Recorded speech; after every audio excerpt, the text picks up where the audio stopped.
우리 이제 처음으로 육효 이론의 제일 핵심이면서 가장 중요한 부분, 용신이라는 얘기가 나오는데요. 이제 용신이란 얘기는 우리 그 명리학에서도 많이 쓰고, 그래서 어떻게 보면 굉장히 익숙한 용어인데, 또 익숙하면서도 가장 또 어려운 용어이기도 하죠. 육효에서도 용신이라는 용어를 쓰는데, 이때 육효에서의 용신이란 얘기는 점사에서 가장 어떤 주된 목적이 되는 육친을 용신이라고 부릅니다. 그러니까 육친은 뭐 재성이 될 수도 있고 재성이 될 수도 있고 뭐 인성, 뭐 관 이런 식의 그 육친들을 용신. 내가 질문한 거가 어떤 질문이냐에 따라서 그거에 해당하는 육친을 용신으로 정합니다. 그래서 그 궤 안에서 용신을 정하면은 그 용신이 그 일에 대한 성패나 기륭을 결정하는 가장 중요한 주인공이 되는 거죠. 그래서 어떤 질문에 대해서 그 질문에 해당하는 용신을 결정하는 것이 가장 중요하고 육효 해석의 가장 핵심 관건이 될 수가 있습니다. 용신을 잘못 정하면 아무리 해석을 잘 한다 해도 전혀 다른 답이 나올 수가 있겠죠. 질문에 해당이 하는 어떤 용신이 재인데 내가 그것을 잘못 파악을 하고 관으로 용신을 보고 열심히 해석을 해서 답을 내면 전혀 다른 답이 나오게 됩니다. 그래서 가장 중요한 거는 물어본 질문에서 어떤 용신을 정할 것이냐, 이 질문에서는 용신을 무엇으로 봐야 할 것이냐가 가장 중요합니다. 그래서 용신의 결정이 이렇게 중요하고 그렇지만 또 뭐 그렇게 아주 복잡하고 용신을 결정하는 방법이 그렇게 복잡하거나 어렵지는 않아요. 그냥 말 그대로 물어본 질문 사안이 무엇냐에 따라서 그거에 해당하는 육친을 정하면 됩니다. 재물에 관한 거면 재가 될 것이고 문서나 부모나 학업 이런 거에 관련하면 풀을 용신으로 잡는 것이고 직장, 남편, 또 관에 관한 일 또는 어떤 소송 이런 식의 일들은 다 관을 용신으로 보면 되고요. 또 자손, 자식에 관한 일, 자손에 관한 일 또는 나의 아랫사람, 그리고 이게 이제 명리로 치자면은 식상이 되기 때문에 식상에 관한 일이면 손을 용신으로 정하면 되고요. 그래서 이런 식으로 그 물어본 질문, 질문의 그 키워드를 뽑아내는 거죠. 질문이 뭐냐, 뭐에 관한 질문이냐, 무엇을 물었느냐를 봐서 그 질문에서 말하는 육친을 정하면 그것이 용신이 됩니다. 그래서 이 이제 용신을 정한 다음에 그 용신이 뭐 왕하냐, 쇠하냐, 파극을 당했냐, 잘 있느냐, 뭐 이런 걸 봐야 되겠죠. 그래서 용신이 잘 있고 왕하고 뭔가 생조를 받고 뭐 이러면 그 일이 잘 이루어진다, 잘 뭐 펼쳐진다, 지장이 없다, 그렇게 해석할 수가 있는 것이고요. 용신을 정했는데 궤 안에서 그 용신이 굉장히 파극을 당하고 뭐 충을 당하고 무력하게 힘없이 있다. 그러면 그 질문에 대한 답은 답의 상황이 그렇다는 얘기니까 뭐 일이 어렵게 풀린다, 뭐 이루어지기 어렵다, 힘들겠다, 실패한다, 뭐 그런 식으로 해석할 수가 있겠고요. 그래서 이 용신을 가장 먼저 육효 궤반에서 내가 물어본 질문에 초점을 맞춰서 육효 그 궤반 안에서 내가 용신을 무엇으로 정할 것이냐, 그것을 결정하는 것이 가장 먼저 할 일이고 가장 중요한 일입니다. 그런 다음에는 이제 그 용신과 함께 세요 응요도 같이 보면서 세를 나를 보고 나로 보고 응효를 상대방으로 보고 해서 용신과 그 다음에 이제 세응이 어디에 있는지를 봐서 상황들을 유추해 볼 수가 있는 거죠. 그리고 그 이제 해당 어떤 사건, 사안들도 다 이 육친으로 대비될 수가 있으니까 육친을 결정할 수도 있고, 그 다음에 직접적인 어떤 사람, 나에게 그 사람이 부모면 부가 용신이겠고, 뭐 나의 남편이면 관이 용신이겠고, 나의 자식을 물어보면 손이 용신이 되겠고, 이런 식으로 직접적으로 어떤 해당하는 사람은 나와 연결해가지고 나에게 무엇이 되는 사람인지를 따져서 그 해당하는 육친효를 용신으로 잡으면 됩니다. 그래서 내가 누구에 대해서 물어보고 싶었을 때는 이제 그 사람이 나에 대해서 뭐 어떤 관계가 되는지를 봐서 그걸 용신으로 잡으면 되는 거죠. 물론 이제 세응간에 봐서 그 내가 물어보고 싶은 어떤 대상이 있다면 그게 응효가 될 수도 있죠. 그래서 응효가 될 수도 있는 점도 함께 같이 고려하는 것입니다. 그런 그래서 이제 이 용신으로 정한 육친 또는 이제 어떤 질문에 대해서 질문을 보고 어떤 것을 용신으로 정할 것이냐 하는 것들을 이제 좀 구체적으로 살펴보는 내용이에요. 그래서 사실 그 육친이라는 그 5가지 육친에다가 질문은 정말 수십 가지, 수백 가지 질문이 되는데 그 많은 질문들을 다 이 5가지 육친에다 다 적용을 시켜야 되니까 그래서 어떻게 보면 조금 어려운 작업일 수도 있고 질문에 따라서 이거를 재로 봐야 되는지 손으로 봐야 되는지 조금 난감할 때도 있고 그래요. 그래서 그것을 잘 응용을 해서 용신을 잘 뽑아내면 그만큼 육효를 좀 잘할 수 있겠죠. 그래서 어떤 그 평소에도 우리 일반적인 이런 그 육친에다가 우리가 일상에서 일어나는 사건이나 사물이나 여러 가지 현상들을 어떤 그 육친으로 대비시킬 수 있는지를 계속 좀 궁리하고 하는 것이 많이 도움이 됩니다. 그래서 좀 이제 대표적으로 여러 가지 응용할 수 있는 부분들을 정리를 해봤어요. 그래서 먼저 이제 그 부를 용신으로 할 수 있는 것은 부라는 육친은 일단 나에게 부모 또 나를 생조하고 도움을 주는 것이니까 어떤 사건이나 현상이나 이런 것들이 나를 좀 보호하고 도움을 주는 그런 의미를 가지고 있는 거면 부로 응용을 할 수가 있겠죠.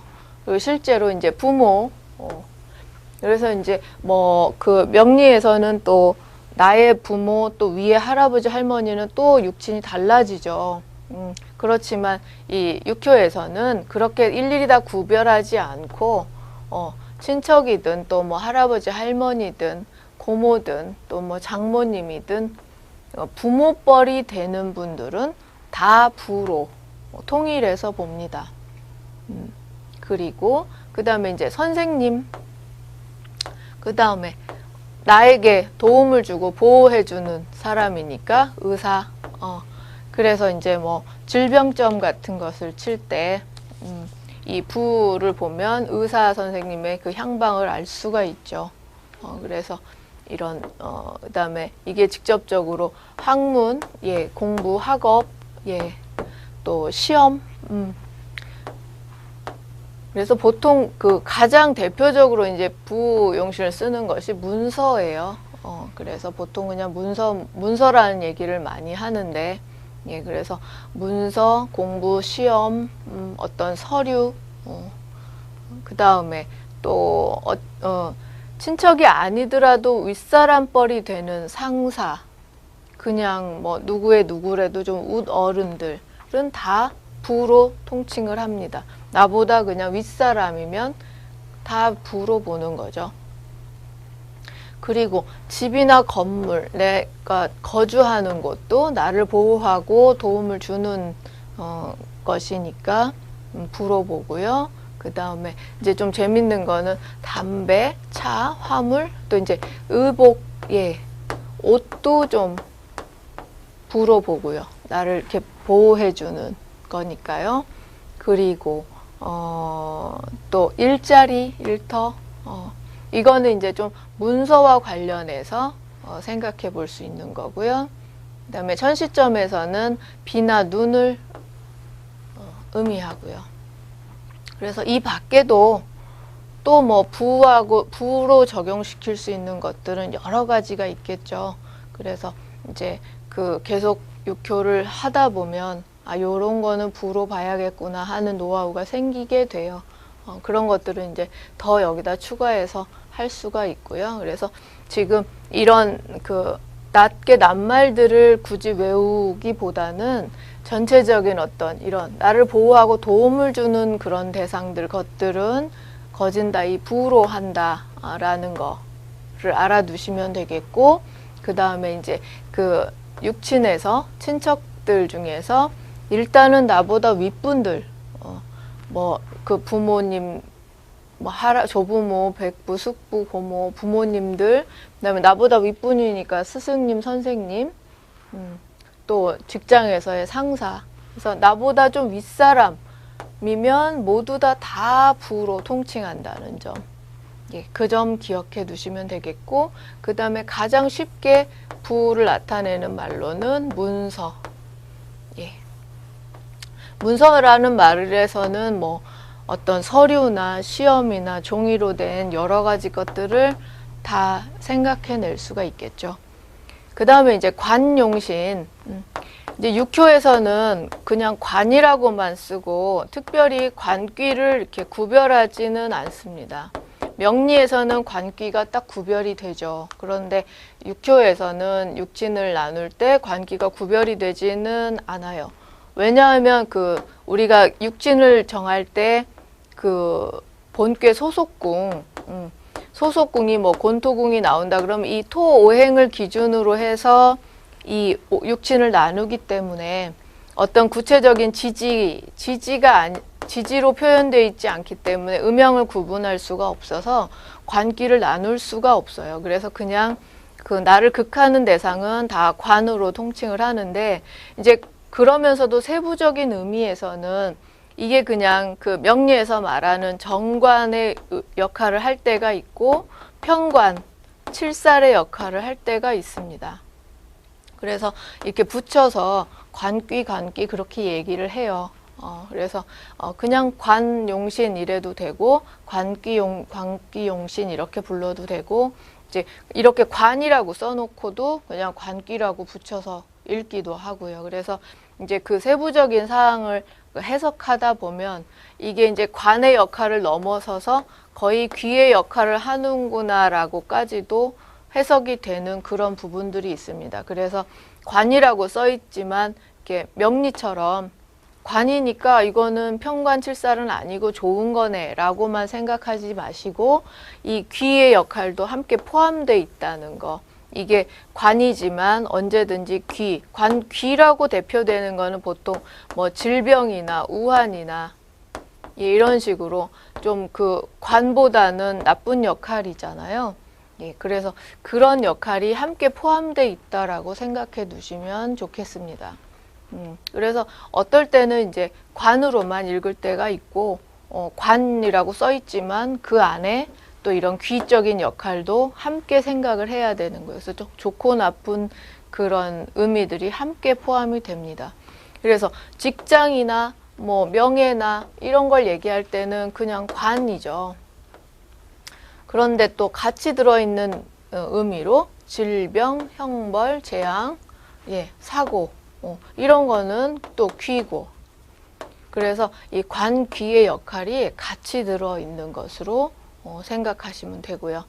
관은 나를 관할하고 구속하는 것이니까 이런 의미들을 가진 것들은 다 관으로 대비시킬 수가 있습니다.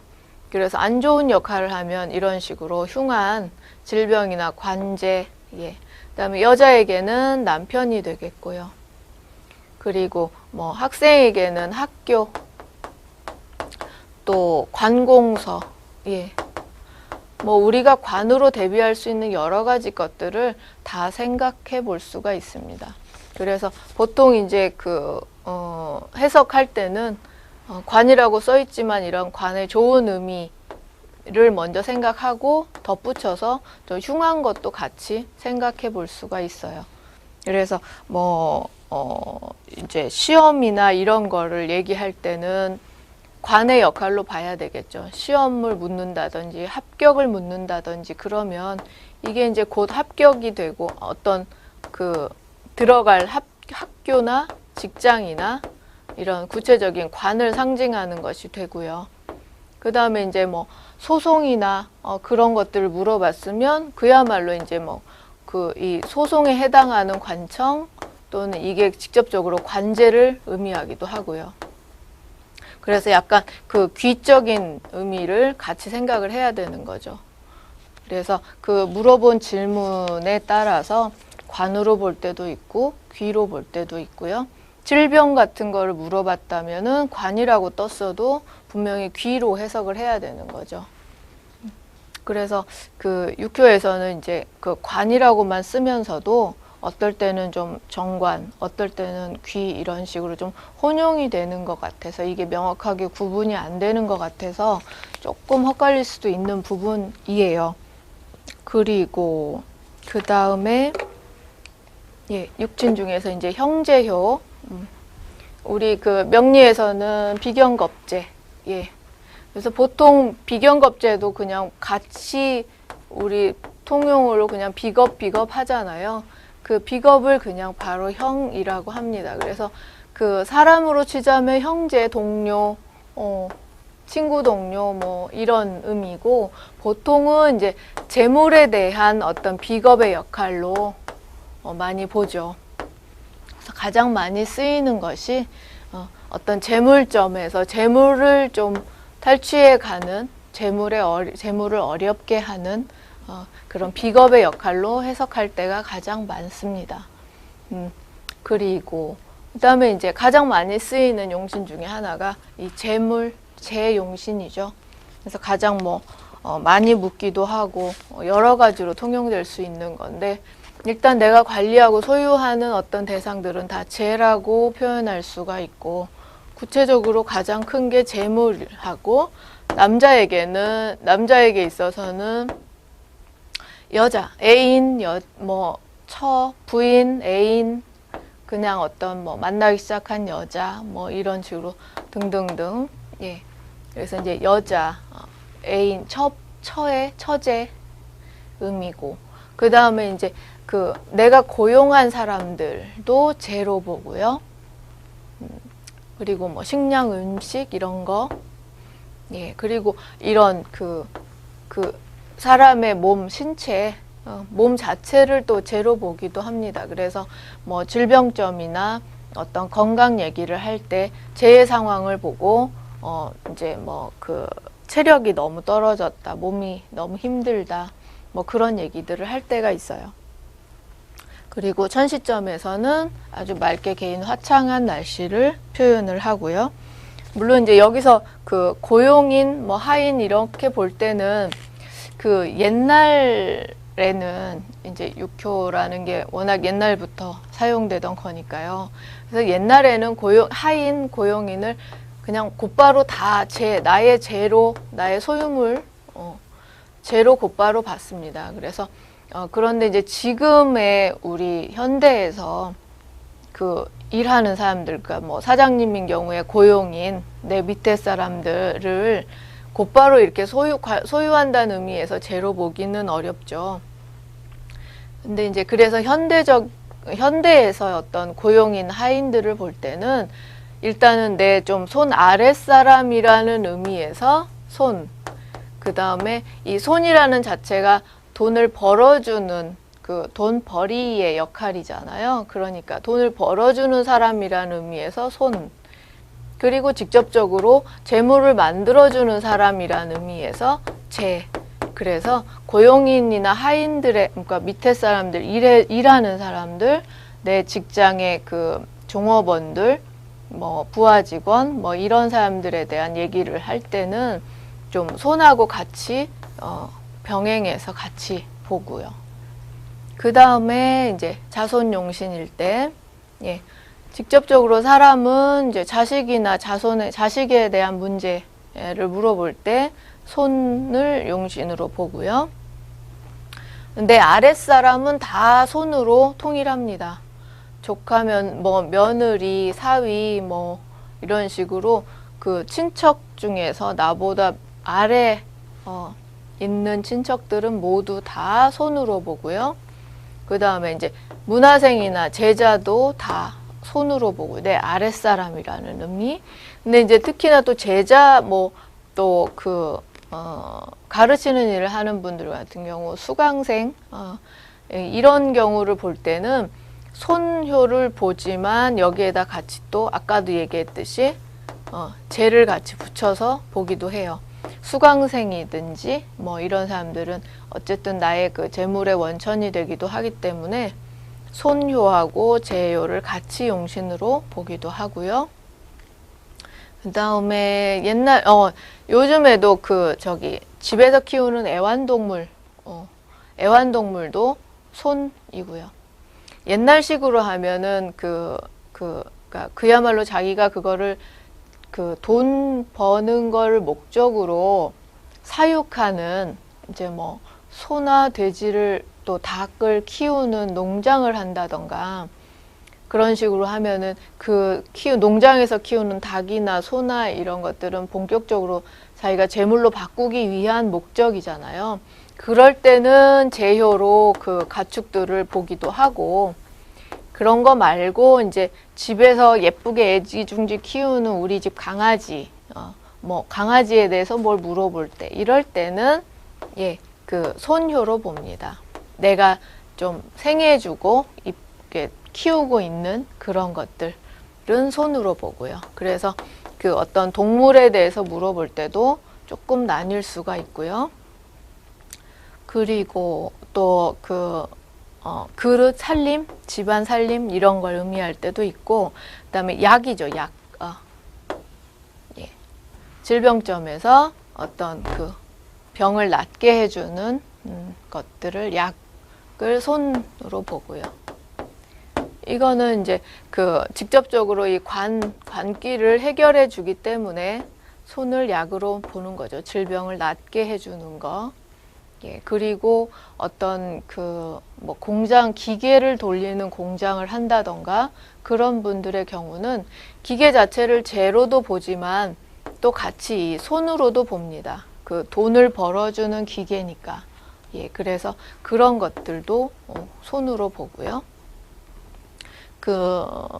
일례로 뭐 한의원 하시는 분이 그 한의원에 새로 막 약탕기나 뭐나 이런 식으로 그런 기계들을 많이 이제 사서 오려고 할 때 이제 뭐 그게 뭐 별탈이 없겠나라고 물어보는 점을 칠 때는 그게 이제 실제적으로 자기가 돈을 벌어주는 그런 기구들이기 때문에 손으로 보고 그 다음에 이제 재해 상황까지 연결해서 그걸로 돈을 잘 벌 수 있겠느냐 뭐 이렇게 해석을 할 수가 있는 거죠.